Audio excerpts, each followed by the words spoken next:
Yes, hi. And first of all, let me thank everyone for coming out because, as you heard, it is a topic of interest throughout our community. And I see several military people here this morning, and I'm going to address our concerns, but PTSD is really a post traumatic stress disorder that is caused by some type of traumatic experience that a person goes through. Many military people suffer from it, especially those that have been involved in conflicts around the world. And because of it, we come home and we have problems fitting back into the community and into our families because of various issues I guess I'll go into later. But I just wanted to, as I've been asked, and let me say I love WPFW. I'd be home listening to it right now, and especially to the blues music if I weren't here. But it is a very disturbing thing in our community when we think about military people, whether they served in World War II, Korea, Vietnam, Middle East, coming back home to be your neighbors and friends, living in your community, and we'll talk about some of the things you can help do and look for, and experiencing as they experience a lot of troubling things going on personally. So just remember, it can affect anybody, but it's a post-traumatic stress disorder that is caused by a traumatic event in someone's life. Absolutely, and if I can add to that, the post-traumatic stress disorder, or sometimes we can call it post-traumatic slave disorder, the trauma that we've experienced throughout our lifetimes here in America as African American people is something that we have dealt with for a very long time. We have been in a virtual war zone for the last 300, 250 years or longer, dealing with the issues of being enslaved, being taken from our particular place, so that it is in us systemically, and we have to find something to exercise it out, to really talk about it and move forward. We not only deal with the symptoms of the past, but we deal with the symptoms of the present and what's happening now. So those things with post-traumatic stress disorder are things like depression, anxiety, panic disorder, and things of that nature that we deal with, every single one of us, whether we had a military tenure or whether we have lived in the inner city or been in a traumatic relationship. We have dealt with generational trauma and hurt that we have to exercise and get out. So post-traumatic stress disorder comes in so many different varieties, and we are here today to talk about those varieties and what we can do about it. That's good, right? That's good. So when you said slavery, Yes. and Dr. Dooley, you talk about the military service, war, being the reason why someone is being diagnosed or possibly have PTSD. So those two entities or factors is very important. That's very significant to us. We've served in the military. We've all we've heard about slavery. We have ancestors and family members that have been through that. I want to bring that to the pandemic. I mean, we're talking about a pandemic. People have passed away and died. We've lost a lot of people, so that's traumatic as well too. Mm-hmm. I found just by doing broadcasting, I'm getting people calling in and literally asking me for, can I refer them to a specialist?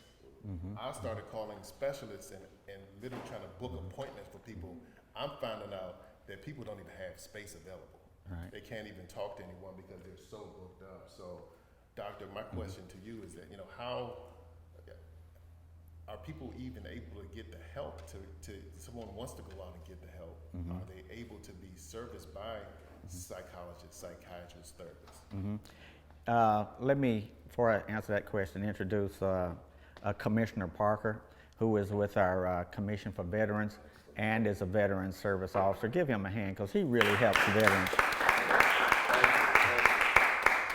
He is one of the people that really is on the front line of helping our veterans when they come forward for to pursue VA claims, and he really makes a big difference in our community.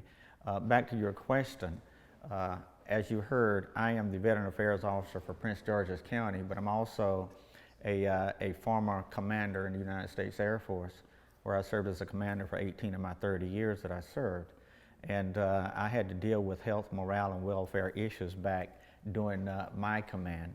And I can tell you this, when I took over as the Veteran Affairs Officer for Prince George's County, one of the first things that I did was to create a community familiarization program where veterans are able to come to me with any issues they have, and we will address them right through the Office of Veterans Affairs. And when they come to us and they have stress, mental disorder, fatigue, can't sleep, having flashbacks and things of that nature, I readily remember what I went through when I came back after Vietnam service, and we make sure that they're connected with a partner in the community, because what we did is we created partnerships as the hub for Prince George's County Veteran Affairs. We created partnerships throughout the whole entire region. When they come to me, we refer them to such organizations as the Veterans Affairs down in Washington, D.C. We have formed partnerships with behavioral and health care organizations like InterDynamics that operates right out of Prince George's County. And if a veteran comes to us and they don't have insurance, or they can't get the VA or don't want to get the VA, we refer them to our partners like InterDynamics, who will help them with their medical care and so forth and so on. We also work with our health department and other entities throughout the county to make sure that they get the services that they need. So there are resources, and that's the advantage of having a VA hub right here in the county where our veterans live, work, and raise their families, because we can direct them to the right place to get the right assistance that they need to be able to live productive lives in Prince George's County. So yes, we do have a multi-pronged approach to make sure that veterans are referred so that they can continue to thrive right here. So basically, you're saying that there is adequate help and assistance, but maybe an informative thing that the person may not know that help is out there. That's right. So that's why we have an extensive outreach program in order to get the word out. We work with our community entities. We work with the interfaith community. We work with businesses. We work with nonprofits. We go out to meetings like this to tell about who we are. I was appointed by County Executive also, Brooks, and I really thank her for seeing the needs of our veterans and building this office to be one of the top VA offices in the state of Maryland and in the region. But we have an extensive outreach program to spread the message, and in fiscal year 2022, we're even going to increase that outreach through media and periodicals and public relations and so forth and so on. That's great. That's great. Goodness. Mayor, did you want to? Yeah, with the resources, as Dr. Dula mentioned, there are also resources for veterans and for those who are just dealing with traumatic situations like NAMI. NAMI is also another organization that helps people deal with traumatic experiences and seek counseling and finding various resources. I was one of the county commissioners for Prince George's County on the human relations side, and one of the things we fought for is eradicating discrimination, as that's another thing that we have to talk about, and we'll talk later about. Is the stigma of even talking about having a traumatic experience or having depression or anxiety. Those are the things that we have to get past. There should be no shame, no stigma, and no silence when it comes to issues of traumatic experiences, and that's what we're dealing with. So there's various places to go, but people don't know where to go, or people don't know how to seek that particular information, or really having the support to say, you know what, you could do this, I'll walk with you, hold your hand, and we'll do it together. We lack that, but I think in the time of COVID, pre and post, it's that time for us to start talking about it.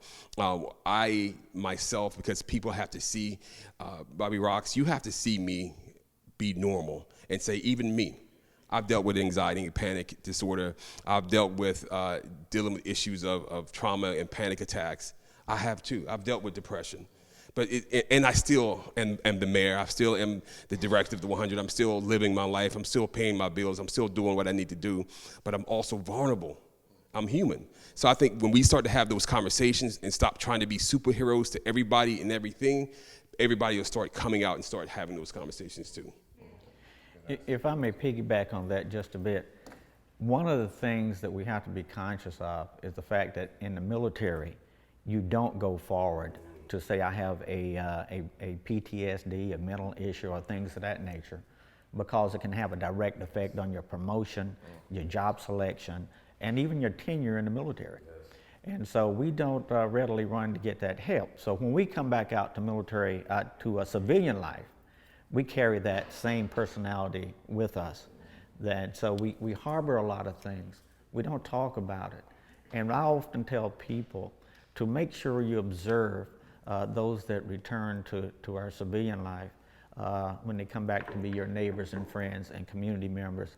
There's a commercial on TV where a young man is sitting in a restaurant, and you may have seen this, and he's sitting there quietly, all by himself, staring into space. But on the other, down 2 or 3 tables down, there's an older gentleman, looks like maybe a Vietnam veteran, with his military hat on. And he sees the young man sitting over there by himself, isolated, withdrawn inside himself. And he gets up and he goes over and he speaks to the young man, and they begin a conversation. What's most important about that is through observation, he saw that there was a need to interact with this young man. And that's what we ask of our community members, because as I said, we on active duty or reserve or wherever you're at, when they come back, you may observe something in there. The behavior may have changed. Or it might be a stranger and you say, I just need to talk to that person because something's not right. We're asking you to reach out to them, and you may make the difference. And I'll conclude by this. In the military community, veterans and military commit suicide at a rate of 17 to 22 per day. 22 members who raised their hand to say, I do solemnly swear to support and defend this Constitution of the United States, find it important to kill themselves. And oftentimes it's because they feel isolated, they feel withdrawn, they have no one to talk to. Just like you said, where do I turn to? And that's why we ask that we have partnerships throughout our county with you, so that you can say there's an Office of Veteran Affairs, or I know Mayor Medlock, and he's very much in tune with what's happening with our mental health community. Send them to the right people that can guide their footsteps so they can get help. Because they may not know, but you may save a life that day.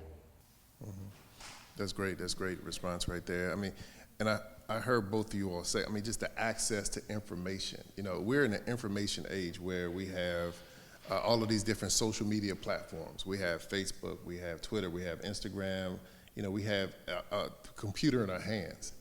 And how is it that we don't have that information? Some people are totally still missing that information in the information age, to where, like Dr. Dula said, people are committing suicide.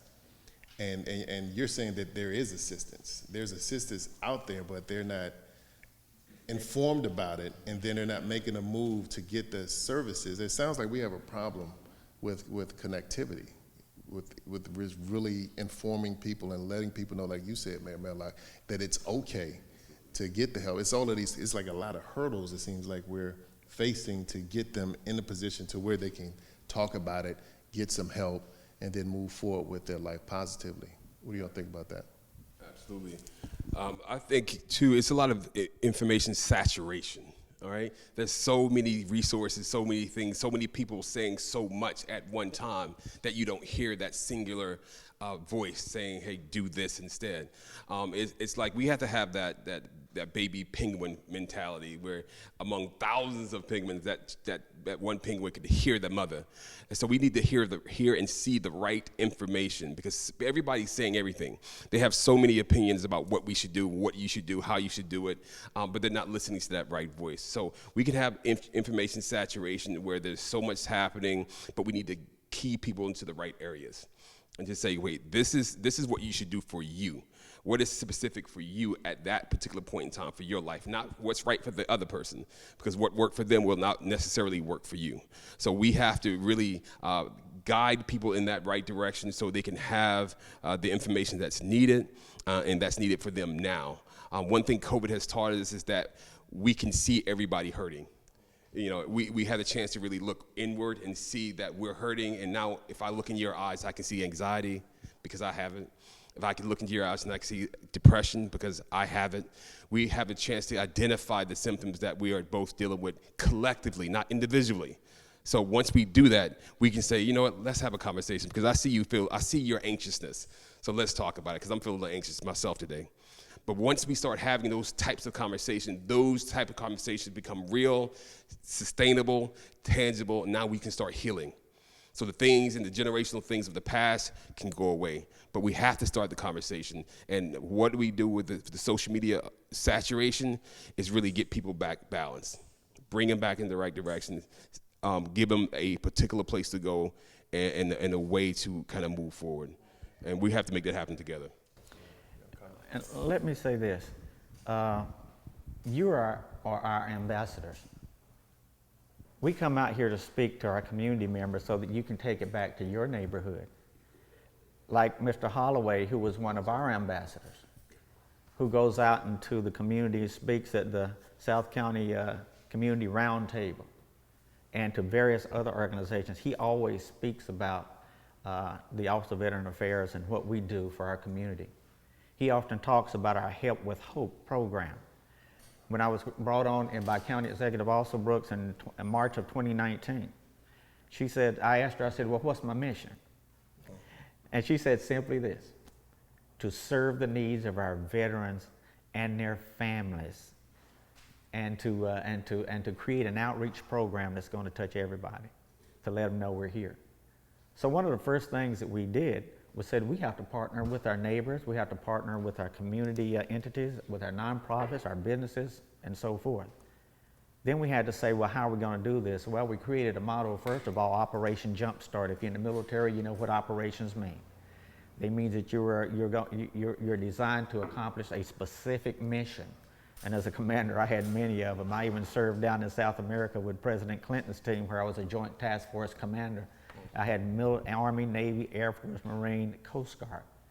And I had to go throughout all the drug-infested countries in South America, while at the same time being a commander where you got to visit, being a commander on Guam, in Panama, where I was a mission support commander to address the needs of our veterans there in Central and South America. So it was a big task, but at the same time, I took those experiences and brought them to the job. What did we do? Operation Jumpstart, let's get started. Within 6 months, we'd served 6,000 veterans. And so we had to change, and we had to move forward and say, now what is our mission? We changed it to Operation Forward March.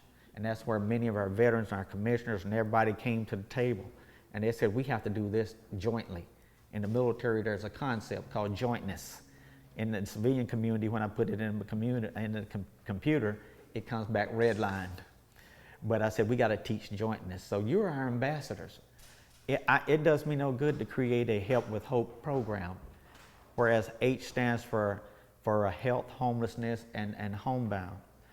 E stands for employment and education. L stands for labor and skills building. So when our veterans come back home, we're able to help them get employment. P stands for people's quality of life.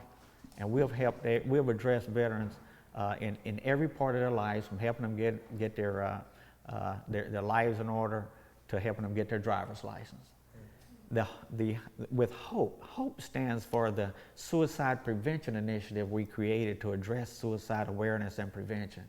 It stands for working with surviving spouses and surviving families who have lost their loved ones due to military duty. That's what the Gold Star I wear is for. It shows that I represent, and I like people to ask, are you a general officer? No, I'm not. I said what that Gold Star does is it causes you to ask me what it stands for. And it stands for those Gold Star families who have lost ones. It stands for those Gold Star wives. It stands for those Gold Star mothers. It stands for Blue Star, who represent our active duty and our reserve and our veteran community by seeing what the needs are and helping us satisfy those needs. And it stands for the White Star community, for those families who have lost loved ones due to suicide. So that's one of the initiatives. Another initiative, the Youth Initiative, and the Women's Veterans Initiative, because women veterans is the fastest growing group of veterans in the United States today.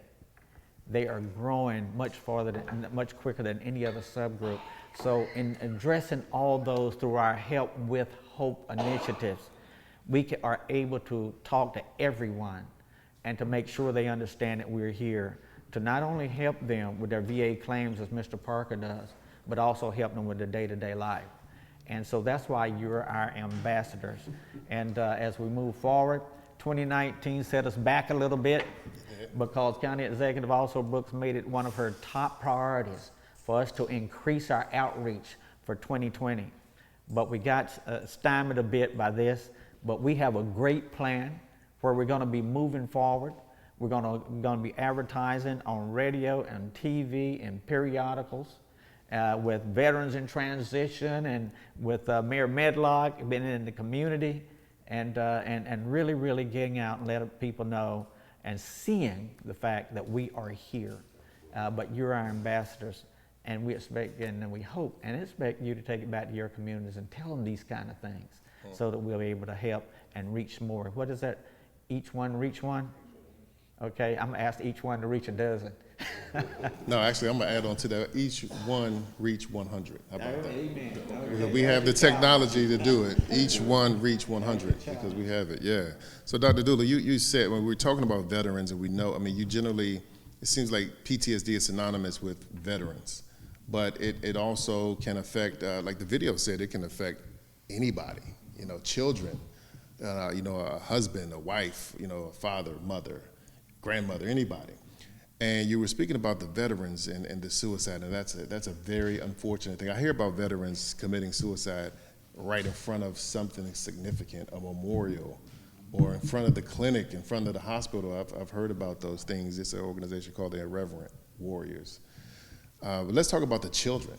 You know, it's an uptick before the actual pandemic. It was an uptick with black children committing suicide at an alarming rate. Like black children are actually leading this category of youth suicide. And I'm not talking about every child, whether it's 18, 19, or 15 or 16 that's committing suicide. It's a child and it's awful. But now you're talking about 7-year-olds, 8-year-olds, and 9-year-olds committing suicide. What is going on in their life? And what did we do to not help them or catch that? And that happens. And this is not a one-off. You had a young girl in the KIPP Academy in Washington, D.C. She committed suicide. A young man, he just graduated out of Howard County a couple years ago, 18 years old, life looked like it was great, committed suicide. So PTSD, as it pertains to children, what can we do better? And this is a question for both of you. What can we do better? First of all, question one is, what is going on with them? What do you think is going on that's happening? Number two is, what do you think we can do as a community to lower that number or just obliterate it completely? You know, I was just asked that question by one of the newspapers in our region.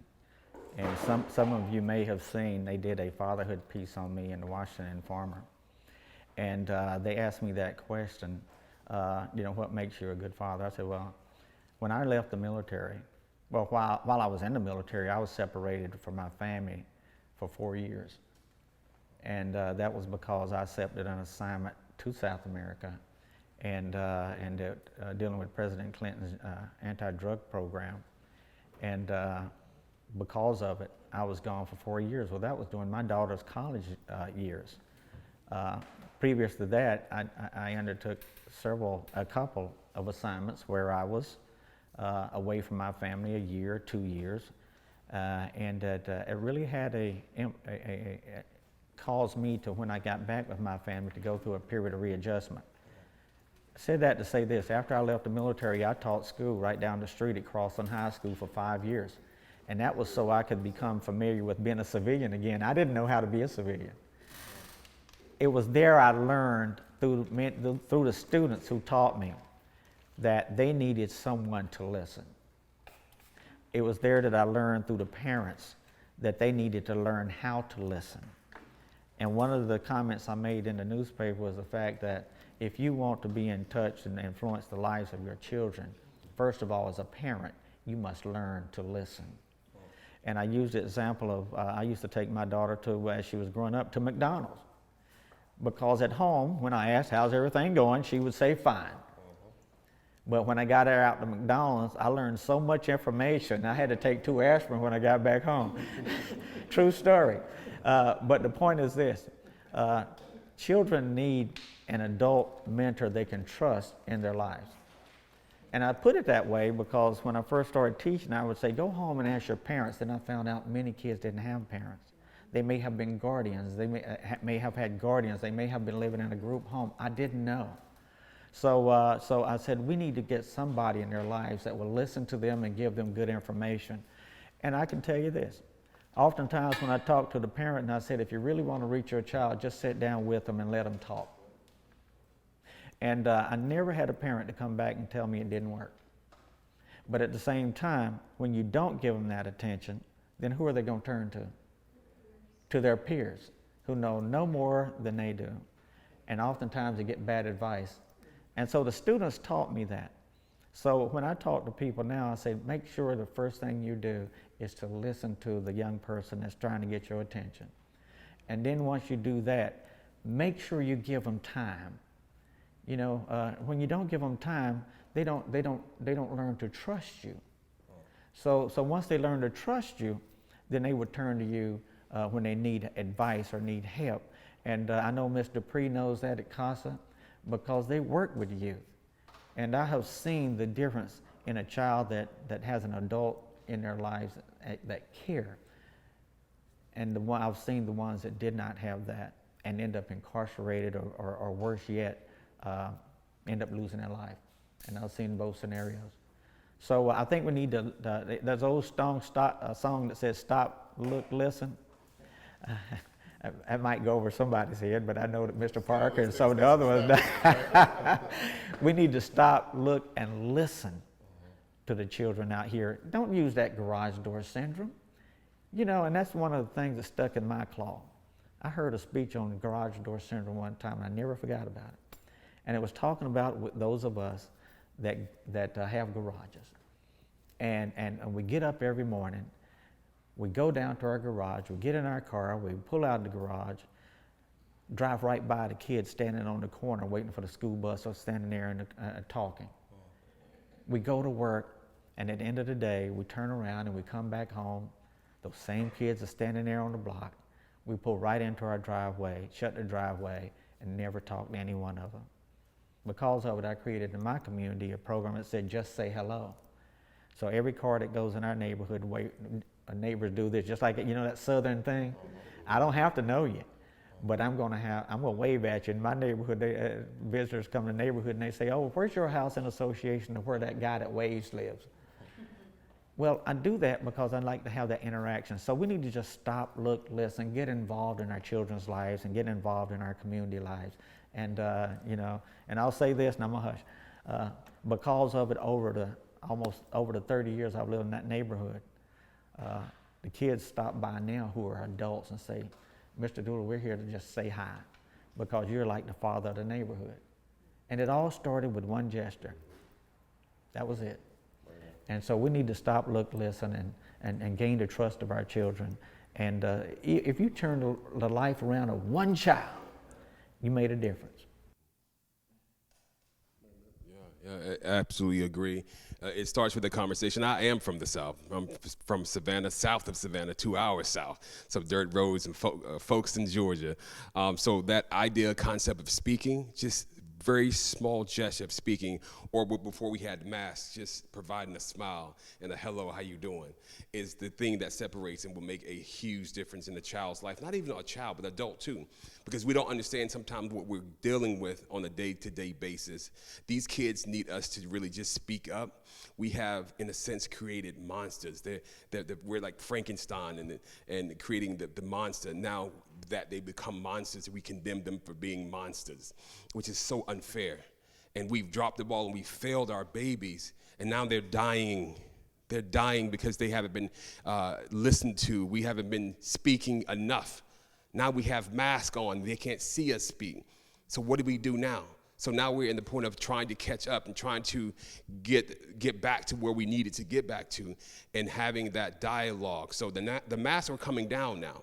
So what are we going to do? We know what to do now. We have an idea what to do and how to reach our babies. We need to do it now.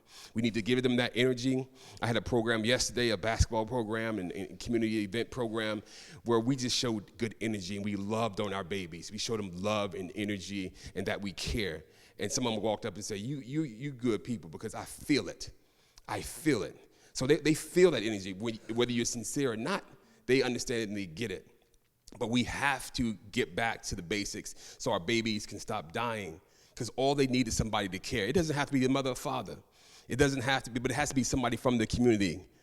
It has to be somebody that looks like them so they can identify what is and what isn't true and right and fair.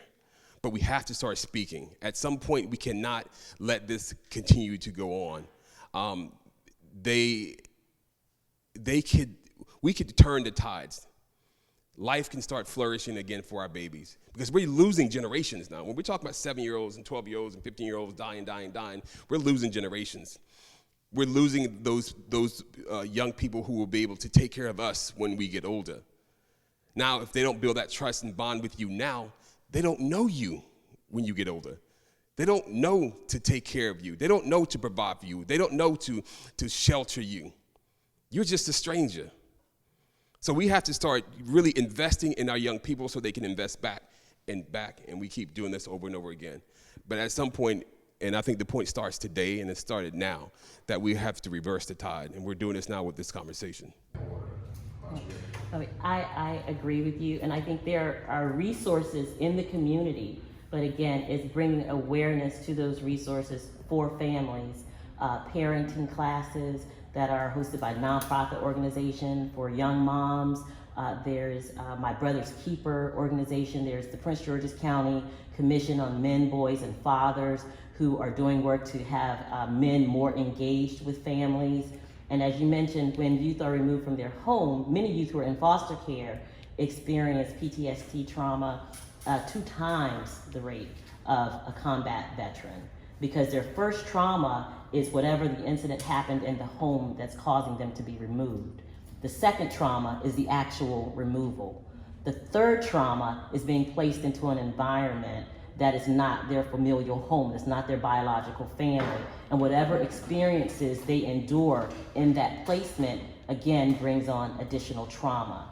They're more likely to be targeted for human trafficking, more likely to have contact with the juvenile justice system. So all of these are traumas, which also is called ACE, or adverse childhood experiences, that will impact them into their adulthood because of these early childhood trauma experiences. That's great. I mean, I got to give a round of applause for that. That's great information right there. Because what you gave is resolution. A lot of times we have a conversation about it, but we don't get to the meat and potatoes of how do we fix it? How do we actually resolve it? So you actually gave some usable advice that we can chew from right now and go apply that, and a website that we can go to, and some tips to be able to help identify what's going on in the life of a child. And to hear what you said is it's real. A lot of children, they just feel like they don't have anybody to talk to. And also too, they can read us really well. And if you're not authentic, they're not going to talk to you. So a lot of us, we think that we're authentic, and we may need to check ourselves. I'm not saying none of you all are that way. I'm not saying that. but what I'm saying is, I can remember. Some of us, can you all remember back when you were trying to talk to an adult and you felt like this person wasn't really paying attention, and they're just going to give me a high five or, give me $2 and keep going. I got some serious issues I need to talk about, and I need a little more time than, a high five and $2. So my next question is, I want to, I'm pulling out of the nice, this is nice, right? Can I take this home with me? I'm pulling a question out of this, and this question to both of you all is, how can we advocate for individuals with PTSD? Well, I think it starts today, as the mayor said, being out in the community and being willing to listen and interact, because oftentimes we as adults, we think we have the solution. And we make plans and to move forward based on our concept. But we need to stop talking just with adults and begin talking with the youth. because they will tell you honestly what works in their community. I know when I was president and CEO of the Chamber of Commerce, I started a youth group. I always loved working with youth. At the county level, we created the Men-to-Men Youth Empowerment Coalition. At the Chamber of Commerce, we created the Student Chamber of Commerce. And we had college students from Bowie State University and other places that we would meet at the chamber office. The first meeting we had about, probably about 10 college students and a couple high school students that came together, because I knew that if we were going to change anything, we had to listen to what they had to say, because too often they feel that we're talking at them instead of with them. And so we need to start talking with them. But at that meeting, there was a young lady that said to me, said, Dr. Dula, we're here now, but will you be here tomorrow? And that really impacted me, because they have seen so many groups come to them and talk to them about what needs to be done and telling them what needs to be done instead of working with them to get their ideas and their input so that they could change things collectively. There today, but they weren't there the next day. They call the youth, call them the photo op cops. It was a photo op opportunity. But we moved forward, we stayed in their lives, and now we have engineers and teachers and so forth that came out of that group. But the point being is this: once you open that door, as you heard, they can read you better than you can read them. You better stay active and stay involved in their lives. I still reach out to them, and I still get Father's Day things from them. And it makes my heart feel good, because I show them to my wife. I said, look, this was someone that I had in Men-to-Men Youth Empowerment Coalition. Tell you a little story. We really created, when I was DCAO for Health and Human Services, we had created that group for young men. And so we called a meeting up in the county executive's office. And we had about 15, 20 youth show up. And I noticed that out of that 15 or 20, there was about 5 or 6 young ladies. And they were sitting on the front row. And I, in my wisdom, looked and said to them, we want to thank you young ladies for coming out and really being a part of this and helping support our young men as we try to work with them to make sure they live good lives and things of that nature. One young lady raised her hand, and I called on her and I said, yes, ma'am, please stand up. She said, Dr. Dula, we're not here to support the young men. We want to be mentored too. So what I'm saying is that if we give them the opportunity and we listen to them, then we can make that a difference. So we changed immediately from the Men-to-Men Coalition to the Young Men and Young Women Coalition, Mentoring Group Coalition. And I'm going to tell you what, those young ladies took the lead. They took the lead, and hey, look, I'm still hearing from them. One went to the Navy, and I couldn't talk her into going to the Air Force, but that's okay. Went into the Navy, she's doing well. Another's a school teacher, another's an engineer, and it all came out of that one little group when they raised their hand and said, we want to be parts of this Men-to-Men Youth Empowerment Coalition as well. But that's what we really have to do. We have to ask them, what would you like to see, and how would you like for us to address it? I'll say this, and I've got a lot of examples, and I'm trying to make a point. I was appointed to chair of the first gang task force here in Prince George's County back in 2005, I think it was. And I said, okay, well, we're going to have to talk to our youth and find out what they want. So I started over in Langley Park, that area, and I asked young men and young women, what would you like to have? What's going to enrich your life? You know, being an old military commander, I got used to asking questions. And one guy raised his hand, young man about 13 raised his hand and said, you know what, Dr. Dula, what we really need is a soccer league. And if we had a soccer league, it would keep us busy. We'd have something to do together. And so we took money out of the budget and we created a soccer league with 5 players and 2 coaches. At the end of 2 or 3 months later, we had over 50 players and we had coaches for each team. Because we listened. We had young men come up to us and say, I dropped out of high school, Dr. Dula, how do I get back into high school? And during that whole summer, there was not one gang activity. Not one, because they played on the same teams. The parents came out and said, oh, if the kids are going to do something, we have to start cooking out on Fridays. And I would go over, and yeah, I enjoyed some of the best eating. But that's how you do it. That was called community building. We asked the community, what do you need to change the trends that we're seeing take place? We didn't start with the adults. We started with the children. And because of it, we started that community building. They gained trust. Kids went back to school. They saw the benefit of working together. And we saw a great benefit from that, okay? So I'll just say this. Let's do this. Let's commit when we leave here today. Let's talk to our youth and find out what they would like to see done and start talking with them instead of telling them what needs to be done. Absolutely. So, Mayor Medlock, same question. How can we advocate for individuals with PTSD? Absolutely. The advocacy is basically to support openly and publicly something for another. And what they see is what they'll be. And if they see us working together, using and doing what we need to do on behalf of those in the community, those who need the help will see that this is what healthy relationships look like, and they will start to really emulate healthy relationships and building and growing from those healthy relationships because they see it. And we can't. The days of do as I do, not as I say, are over. We cannot tell our youth to do things that we are not willing to do ourselves. We have to be that thing that we want them to be. And I think that's being bold, and that's having the bold conversations.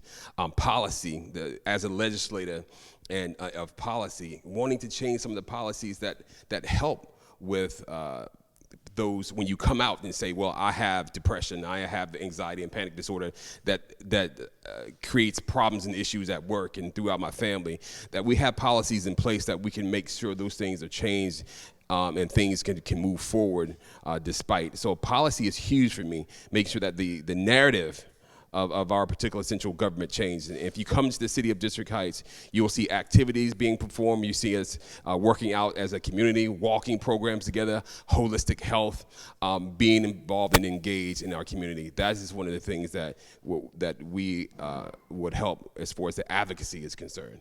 All right, it's being involved. What they see is what they'll be. Let's start doing what we say. Good answer. Good answer. I want to kind of, I guess, add on to that, and both of y'all said some, profound things. We don't. Father's Day was just this past Sunday, and I don't think we have the conversation enough about. I mean, when you're talking about childhood trauma and PTSD, I don't think we have the conversation enough about fatherlessness.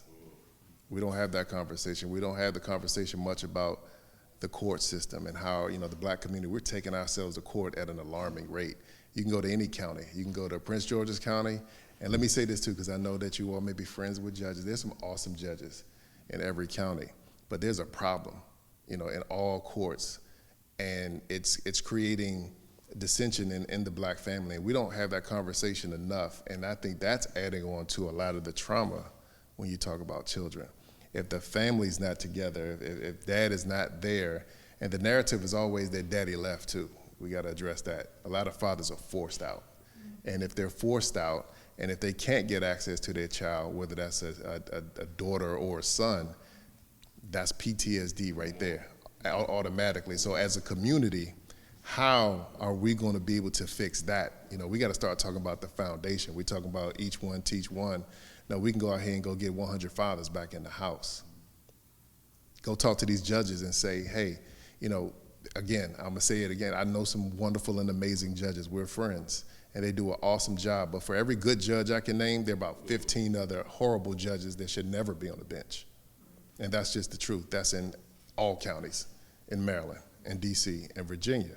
So we have to be able to have that conversation early and often, and I'm gonna challenge everyone to come up with solutions of how do we, repair the black family and get the mother and the father, working together, whether they're together or not, co-parenting, whatever capacity, we have to get our family back in order.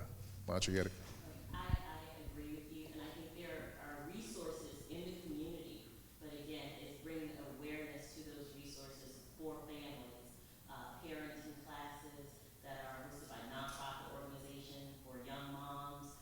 There's My Brother's Keeper organization. There's the Prince George's County Commission on Men, Boys, and Fathers, who are doing work to have men more engaged with families. And as you mentioned, when youth are removed from their home, many youth who are in foster care experience PTSD trauma 2 times the rate of a combat veteran. Because their first trauma is whatever the incident happened in the home that's causing them to be removed. The second trauma is the actual removal. The third trauma is being placed into an environment that is not their familial home, it's not their biological family. And whatever experiences they endure in that placement, again, brings on additional trauma. They're more likely to be targeted for human trafficking, more likely to have contact with juvenile justice system. So all of these are traumas, which also is called ACE, or adverse childhood experiences, that will impact them into their adulthood because of these early childhood traumas. So without taking the thunder from the veterans, because we want to address the veterans, absolutely. But you just said something significant. You said that they experience 2 times the level of stress than a veteran, a child. So that lends into why the suicide rate is so high with our black children.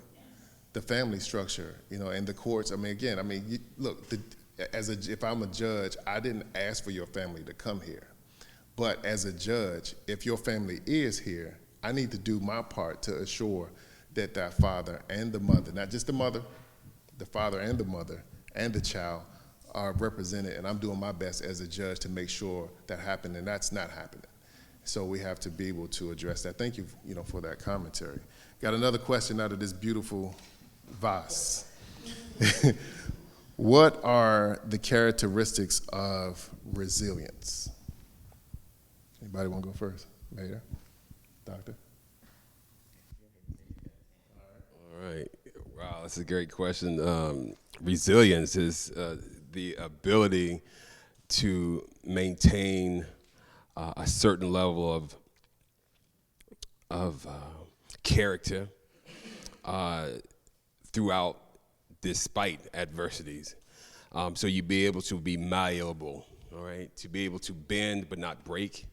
To be able to be holistic despite the circumstances that surround you and that enters your life, to still be true and living. And we look at the examples from the Bible, and what we were called to do is to be true and living manifestations of God, to be here and working and doing the work. I think that spiritual aspect gives us resilience. We have to be grounded and rooted to something, in something, to be resilient. Without that, we crumble, we fall, we die. We create enmity and strife. But when we have that resilience and that spiritual placement, I think that resilience continues to hold on and reside in us. So resilience is having an ability to bounce back despite, and to keep moving regardless of the circumstances. And I think most, if not all, of us who are here and still present have been resilient, because we're here to tell the tale, and we're here to talk about what we've been through, not what no one's talking on our behalf. That gives us resilience. We're speaking and telling the story ourselves. So we have to continue to be resilient as Africans here in this land and in the diaspora of America, Caribbean islands, and all throughout the world. Our resilience have shown through our ability to continue to recreate greatness. We, as it was said, that were some of the strongest who survived of the Africans who were brought here. We're the strongest, and we made it, and we're continue to make it, and we will continue to live and thrive, no matter what they throw at us. So, but we have to get our house in order. We have to get back to family. And that's one of the things you mentioned earlier when, fathers are not being in the homes. When I was in the South, And I didn't have my father. I had an uncle that cared. I had a cousin. I had a neighbor. I had this. There was a family. So I was never alone. Somebody always seeing me somewhere said, where you going to think you going, boy? I'm going to tell your mama now, right? I'm going to tell your uncle this, that, and the other. It was always somebody watching me. I couldn't stand it then, but I understand now that I needed those people watching me because they cared. It was from a position of caring, not from a position of being nosy and watching what I do, but I'm here because of them. So despite my father not being present, despite all those things that happened, I had somebody who stood in the gaps for me.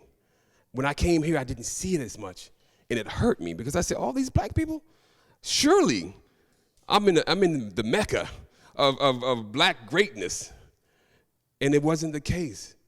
There was indifference, and there was separation, and there was people clawing for the top and not looking and not thinking about the others, and it broke my heart. But when in Rome, you don't always have to do what the Romans do. You know, be a Spartan. I chose to stay who I was and stay that country boy with that same country ideas and to really get into political office to build that family structure again, to build that village, to build that nation of us understanding and engaging in us. And I tell people all the time, without apologies, that I love you first. First, and that's what I fight for, first. I don't worry about what I can do for others at this point because we're in a particular position that we got to take care of us. Lastly, one of the things that we saw, me and Montre were doing a lot of outreach during the pandemic, and I saw my seniors going through anxiety, panic, depression, and I didn't know. We forget about our seniors, that they are dealing with the same things that everyone else is dealing with, but we expect them to be stronger because they've dealt with it and they've raised 5 kids and they've gone, through so much adversity that we think that they're okay. Grandma don't need to be checked on. Grandfather's gonna be fine. He does this. He's a strong man. He's raised 6 sons. Not understanding that they are dealing with just as much and they're hurting broke my heart. In my own small community, we saw dozens that we call and check on all the time now. We go by and visit because we know what they're going through, because we feel it. We understand it, but it breaks my heart. And now you compound that with those who are dealing with this every single day that are so silent and don't say anything because they're ashamed. They don't know what to do. They're afraid. Yes. Who's a brother from Soul Train? Don Cornelius. He committed suicide. Yes. Yeah. And 75 years old. So it definitely hurts, but we're on it now. We're gonna do something about it, and it starts with conversations like this. Dr. Dula, same question. Yes, I'm going to sum up what the mayor says in a couple words. It takes a village. And what he is saying is we have to get back to that concept. Oftentimes when I give a speech, I set the tone by saying I'm just a country boy from North Carolina, southern boy. I grew up in the village, grandfather down the street, surrounded by aunts and uncles. Teachers knew me, grew up through segregation like some of us in here today. Black teachers took an interest in us. Your shoes weren't right, they made sure that you cleaned them up, creased your pants, acted right in school. Then we had school desegregation and some of that evaporated. But the point is this, when it takes a village, we learn from the community elders how to behave. I often talk about evolutionary elders that was started by Mr. Washington, who died a couple months ago, but he and I often talked about, Doc, we have to be evolutionary elders, which means that we have to get ours, and that, like W.B. Du Bois said, go back and teach somebody else. You know, when I taught my classes, the first thing I asked my high school students was, how many of you in here are descendants of slaves? Hands went up. And I said, why do you stop there? Because if you think you're a descendant of a slave, then you will always maintain a slave mentality. Think of yourselves as descendants of kings and queens, because there was a history of black people before we came to America. That way we began to instill pride in them. Because I was after the body, mind, and the soul. That body, I had to teach you that you are somebody. The mind, I had to redo your mind to get you to think that I'm worthy. I'm somebody. I matter. And to have the spirit to move forward like an Angela Davis. I used to have my young ladies in my classrooms, when they said something smart in my African American studies classes, I taught Black history. I said, when you say something good, I want you to raise your hand and say, Angela Davis. I want you to raise your hand and say, Queen Nzinga, the one that kept the Dutch from enslaving her people during the slave trade.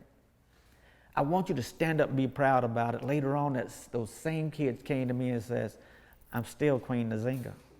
I'm still Angela Davis. Because we began to make them see that they are somebody, that you're not just a servant. You're not a descendant of slaves. That was just a dark mark on the history on the road to success for Black people. That you are somebody greater than that. And that's what we have to do. It used to be a saying, if you don't do it for yourself, do it for your people. How many remember that? Do it for your race. There was a moral aspect of doing the right thing because you wanted to do it to uplift your race. We weren't just individuals doing the civil rights movement. We were a collective group of people that came together to march together and stand together so that Bill of Freedom would ring. But that taught us to be somebody. That's what we have to get back to. And I agree with the mayor 199% that we have to bring that moral aspect back into our lives. It's the morality that causes us, the absence of morality, it causes us to kill one another instead of to uplift one another and call them my brother and my sister. When that morality goes, so does the society. We have to figure out a way to get the village back included in our lives and to teach that to our children, to let them know that they're not the descendants of slaves. That was just 400 years of darkness that infiltrated our race. But we're the descendants of kings and queens. Wear that with pride. See where you fit in. What do you want to be when you grow up? Who is your role model? And don't just sign in your yearbook, thank God for getting me here. Learn along the way how God influences your life to get to that point. That's what we need to do. And we need to get the churches involved.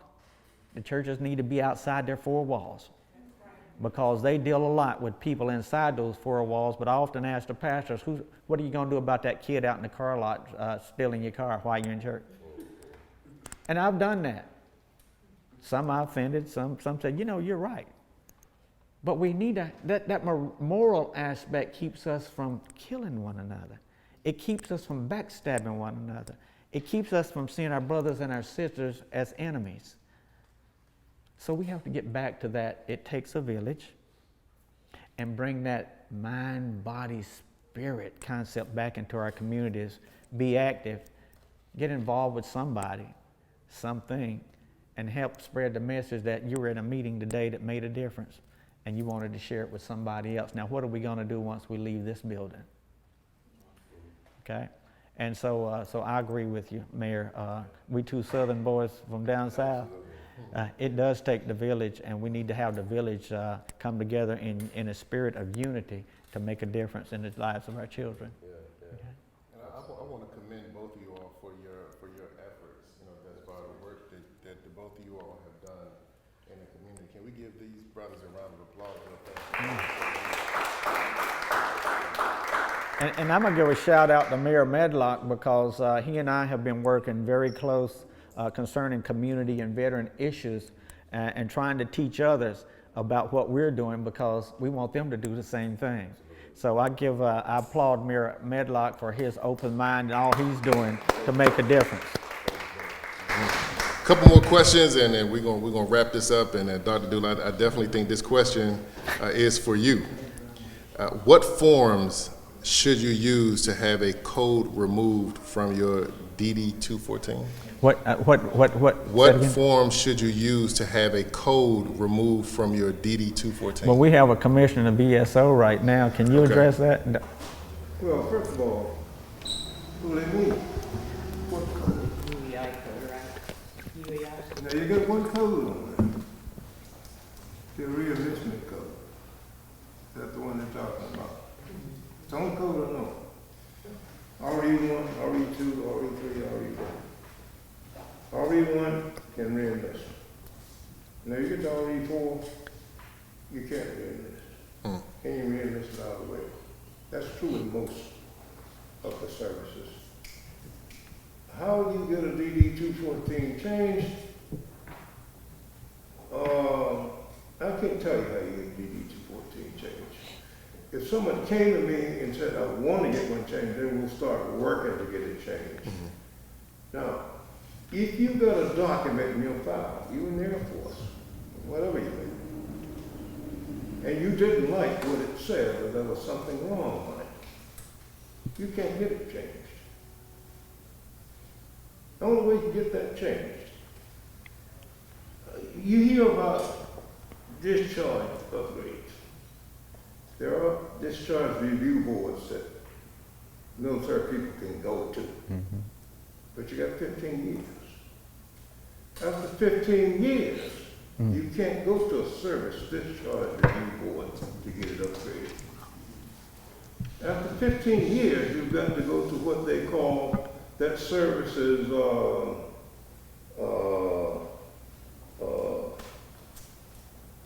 board that can change the record. That's high level. Even a minor looking document has to go to a higher level to get it changed. I'll tell you about myself. I was first lieutenant in the Army. That was 1959. Yeah, much respect for that, man. I don't know if people wanted me around. So it was easy for people to put things in your records that would hurt you, that would prevent you from getting promoted. So you said, what am I going to do? You can get it out. You got to go to the Army, in my case, the Army Board for Correction of Military Records is where you have to go. Remember that. If somebody has to go to, I don't know, and the people you serve, I guess there are times that they need to go to the military board. Each board has one. The Air Force has one. The Army has one. I worked with the Air Force one. We had records changed for one EA. And his records changed. But it's very difficult. Because you had like Secretary of the Army level when you Secretary of the Air Force level when you get these things changed. But just tell people, you can check out if they're young people, seek out the discharge review board. But after 15 years, you got to go to the board for correction of military records. I've done all of that. I've been to the Army Board for Correction. I've been to the Air Force Board for Correction, and we were successful. But they're very senior people that sit on those boards. They're appointed by people like the Secretary of the Army, Secretary of the Air Force. They're just not, they don't make it easy. So if somebody wants to get something done, one of the problems that I find with veterans, they don't go ask anybody. You ask a person, you know anything about the DEB? You know anything about the American Legion? How about VFL? No. We've got to get them to understand what's out there to help them. And that would be one way. You may not get help there, but don't give up.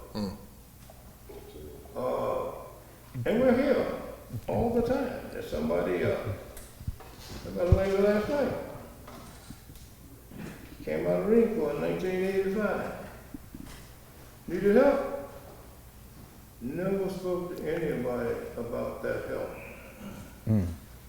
Was chance that you get that. What I mean by help is, can you get any benefits? Remember, now, everybody that serves in the military is not entitled to benefits. Just because you were in the military, don't mean you can come out and they're gonna give you something. You just left your job, that's all.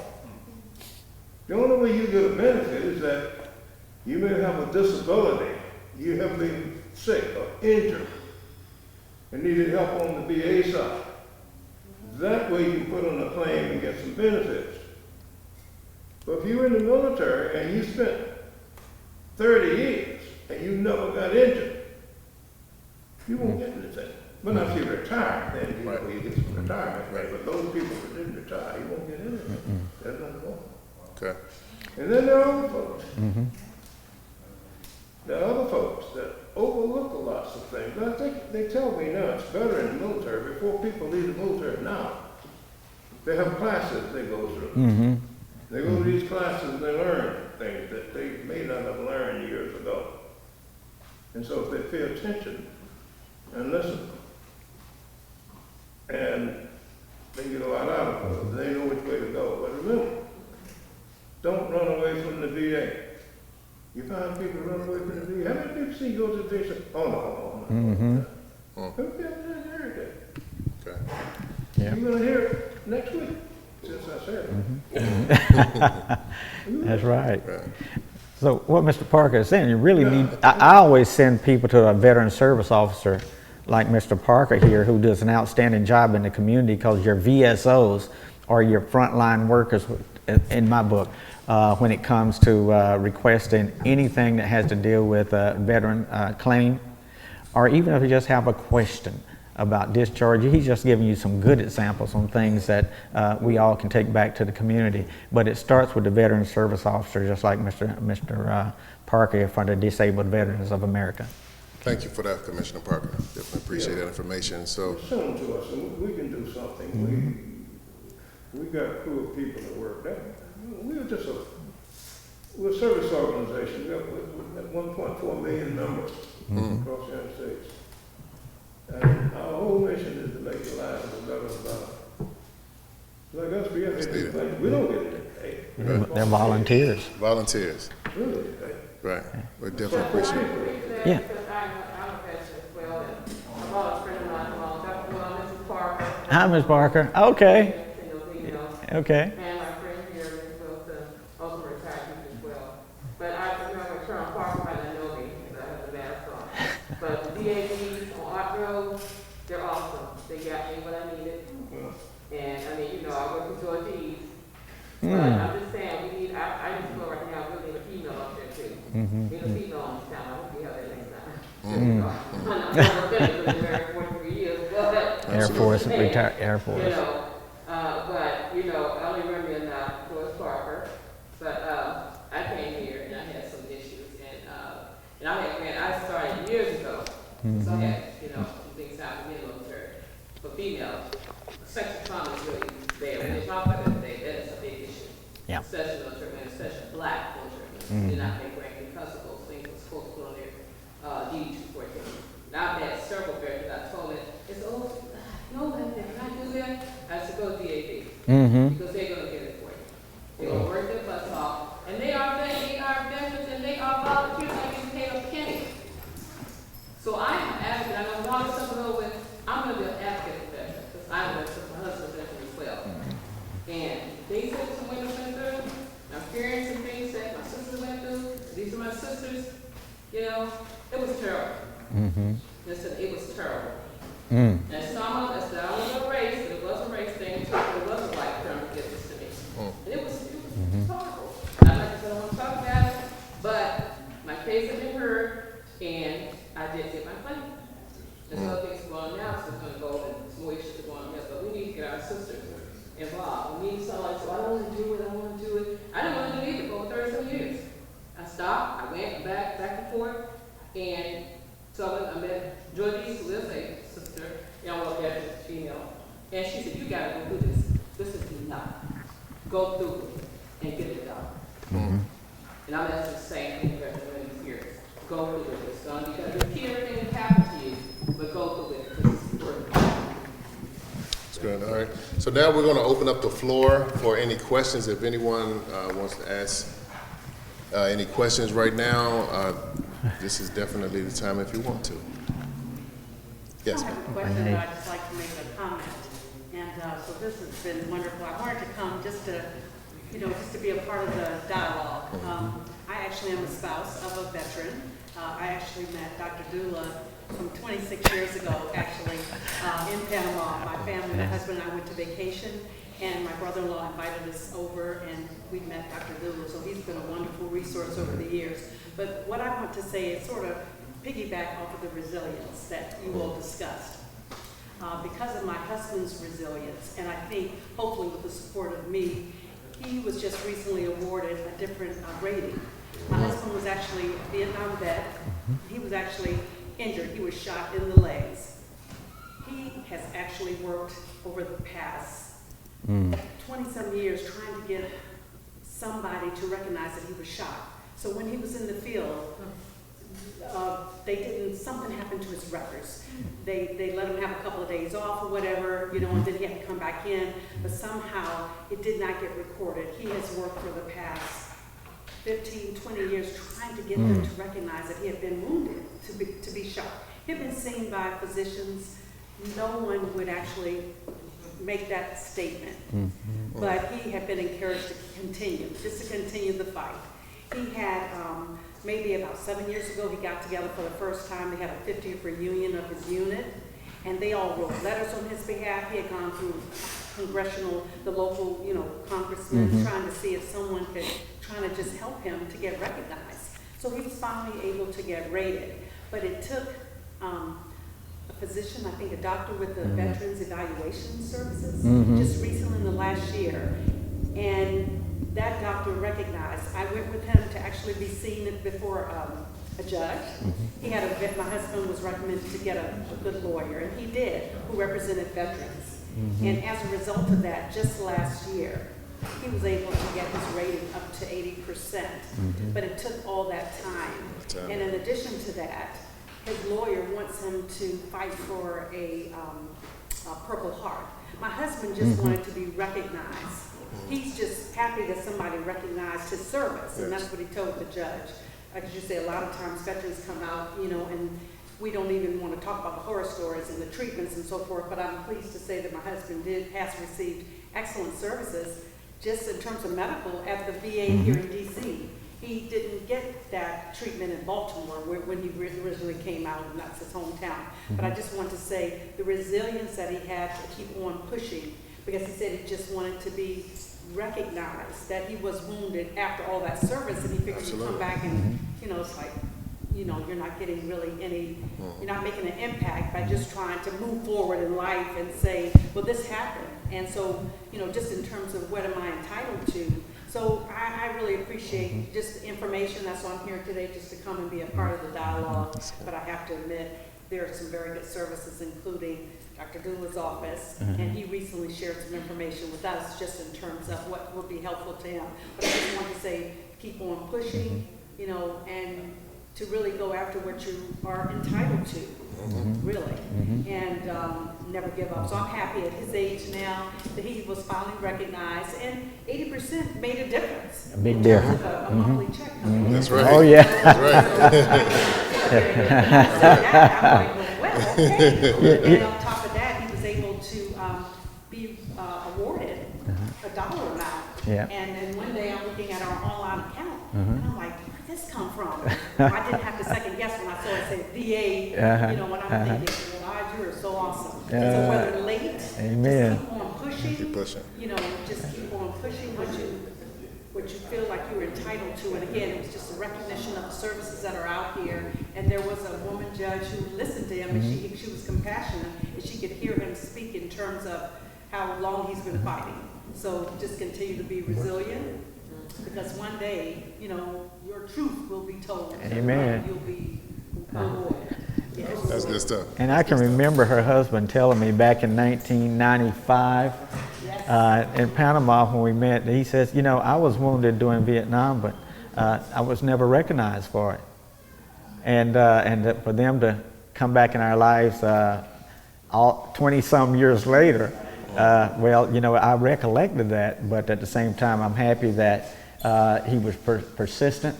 And we know that it takes persistence right now for all the veterans in here, especially if you're a Vietnam veteran, and we see them every day. And oftentimes when they go in for the Agent Orange benefits, they're denied. Well, Congress has already said that presumptive conditions, you may be eligible for certain benefits under Agent Orange. And I'm seeing too many that's coming back denied. And they have to go back in and appeal. I'm one of them. I'm still waiting to go back in for my appeal for it. And because for years I did nothing. I had 10% when I came out in '97. I've got 60% now. And I still haven't been recognized for the presumptive condition I have on Agent Orange. And we're getting ready to go back in for that and get that changed. But I hear from somebody every day. And the bad thing is that I'm seeing the spouses now from Vietnam who come in and says, my husband had applied for this, he was denied, but either he was approved after he was dead, or I want to go back in and see what I can do now that my husband's passed. We're seeing a lot of that in our office. And we share that information with VSOs from throughout the county. Mr. Parker's one of them. And so we have VSOs all throughout the county as the hub that we can send people to. And we just don't saturate Mr. Parker with 100 requests, but we send some to him and some to others, and they get great service. But once again, tell them don't hesitate to call the Office of Veterans Affairs, and I'll give you my card before you leave, so that we can help them get on the right track to getting their benefits, just like Renee's husband did. That's good, that's good. One more question. Anybody has a question? Yes. Yes, thank you. First, I want to thank all of you for being here. I've been so enlightened by the dialogue. I'm very grateful. I am the daughter of a Korean War veteran. He's 87 years old, William Lee Allen Figueroa Sr. He served 53 to 55, so thank you all for your service. Thank you so very much for your story. Very much. I've been told that it is most appropriate to greet a person who served in Vietnam first with welcome home and then thank you for your service. Is that true? That's okay. You know, do it with sincerity. I say that because there wasn't a proper welcome home when those veterans came back, Yeah. so I was taught that that was the most appropriate way to greet. And well, show it through your conduct, show it through your actions, show it through your nonverbals. You know, really look like you mean it when you say it. Because I wear my hats all the time, and people everywhere says, thank you for your service. So it almost loses its meaning. And you're absolutely right. When we came back home, and I'm seeing a lot of Korean veterans now who are in their 80s and 90s, and they're coming forward with different issues, or their families are coming forward with different issues. But when we came back home from Korea and Vietnam, there was no parades, no fanfares. They just said, before you get back to the States, take off your uniform, put on your civilian clothes, because you're not appreciated in the United States. That's what I was told. And so I had to change when I got to Hickam in Hawaii. So when I landed in San Francisco, I had on civilian attire. Then I got to the United States and I found out people didn't care for us. And I'm asking myself, why did I do this? You know, and then later on, you see the Iraqi guys start to get the credit they deserve. But we didn't get it, so there's animosity in our hearts. And so that's another reason why oftentimes people don't want to go to the VA. So they didn't appreciate me then, so why do they appreciate me now? But don't stop, because that you might hit that one veteran that needs to hear that. And I've seen a lot of folks say, welcome home, thank you for your service. And people say, well, thank you. You know, so don't stop it. You know, veteran is a veteran is a veteran. Show them that you appreciate them putting their lives on the line. And I read something recently that says, what is a veteran? It says a veteran is someone that signs a contract with America stating that I will die for you. Wow. And many of our comrades did. They didn't come back home. And I see a lot of folks that I grew up with that says, I wish I had done what you done. My typical answer is, God chooses your direction, because if you had done mine, you could have been a statistic today. So continue to thank them, you know, and just, you know, show it through your nonverbals, and they'll appreciate it. Thank you. All right. Well, we spoke about it. We definitely, we spoke about it. Let's talk about it, and we got that done. And I want to give a round of applause to Mayor Medlock. I also want to give a round of applause to Dr. Dula. No, thank you, thank you. And let's give a round of applause to the organizers Oh, of this yeah. wonderful event.